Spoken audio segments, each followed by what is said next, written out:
শুধু কথা বলা হয়নি বলে কত সম্পর্ক ভেঙে গেছে। শুধু কথা বলা হয়নি বলে কত মানুষ আমাদের থেকে দূরে চলে গেছে। এই কথাটা আসলেই সত্যি। সম্পর্কে যখন যোগাযোগ কমে আসে, যখন কথা বলাটা বন্ধ হয়ে যায়, তখন আর সেই সম্পর্কটাকে টিকিয়ে রাখা যায় না। আমাদের চারপাশে এমন অনেক সম্পর্ক আছে, যদি শেষবারের মতো আরেকবার কথা বলা হতো, তাহলে হয়তো আজও সম্পর্কটা টিকে থাকতো। যদি মন খুলে মানুষটাকে মনের সব কথাগুলো বলা যেত, তাহলে হয়তো কাউকে কারোর কাছ থেকে দূরে যেতে হতো না।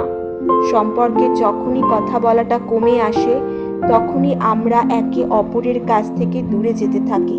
দূরত্ব বাড়তে বাড়তে একসময় কথা বলাটাই বন্ধ হয়ে যায়, আর ওইখানেই সম্পর্কের শেষ। এইভাবেই শহরে অসংখ্য সম্পর্কের সমাপ্তি ঘটে, শুধু কথা বলার হয় না বলে। যে কোনো সম্পর্কের কথোপকথনটা খুব জরুরি।